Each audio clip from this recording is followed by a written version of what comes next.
অজু ছাড়া সব সময় কোরআন মাজিদ পড়া যায়। ঋতুবতী মহিলাও কোরআন মাজিদ পড়বে। কোরআন মাজিদ পড়তে পাবে না যার ফরজ গোসলের প্রয়োজন হয়েছে সে। বাকি সবাই কোরআন মাজিদ পড়বে, ঋতুবতীও পড়বে, ধরে পড়বে।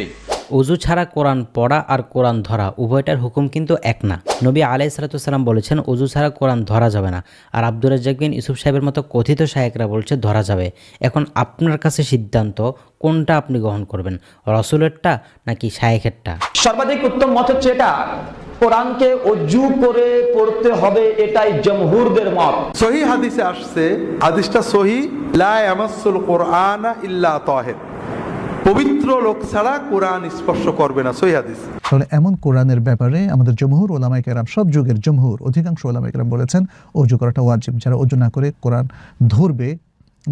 ধরে পড়বে, স্পর্শ করবে বা স্পর্শ করে পড়বে, তারা গুনাহগার হবে। এরপরও আহলে হাদিসের অনেক শায়েখ, আব্দুর রাজ্জাক বিন ইউসুফ, মুজাফফর বিন মহসিন, কিছু মূর্খ শায়েখরা এই কথা দাবি করে থাকেন যে অজু ছাড়া নাকি কোরআন স্পর্শ করা যাবে, কোরআন ধরা যাবে। আমরা এরকম বক্তব্য মুফতি আমির হামজার কাছ থেকেও পেয়েছি, সেও বলেছে অজু ছাড়া কোরআন ধরা যাবে। অথচ বাস্তবতা কি? আপনারা আমার কাছে একটা কিতাব দেখতে পাচ্ছেন, এই কিতাবটার নাম হচ্ছে মুওয়াত্তা ইমাম মালিক। ইমাম মালিক রাহিমাহুল্লাহর আল মুওয়াত্তা নামক এই কিতাবটির মধ্যে 480 নাম্বার পৃষ্ঠার মধ্যে ইমাম মালিক রাহিমাহুল্লাহ একটা অধ্যায় রচনা করেছেন। অধ্যায়টি হচ্ছে আল আমরু বিল উযুই লিমান মাসাল কোরআন, যে কোরআন স্পর্শ করা নিয়ে এই অধ্যায় ইমাম মালিক রাহিমাহুল্লাহ রচনা করেছেন।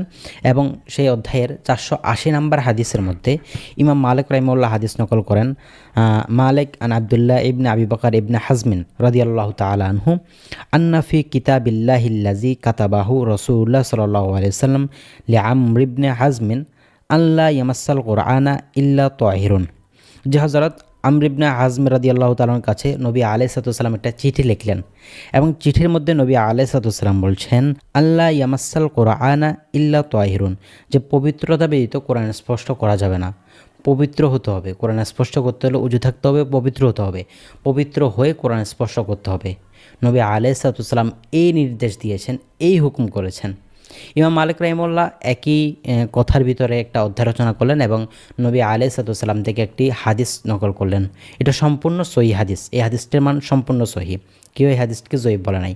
অতএব এই হাদিসের ভিত্তিতেও তো প্রমাণ হচ্ছে যে উজু প্রয়োজন কোরআনে স্পর্শ করার জন্য। আর আব্দুর রাজ্জাক বিন ইউসুফ সাহেব বলছেন যে সমস্ত মহিলার হায়েজ নেপাস হচ্ছে তারাও কোরআন ধরে পড়তে পারবে, নাউজুবিল্লাহ।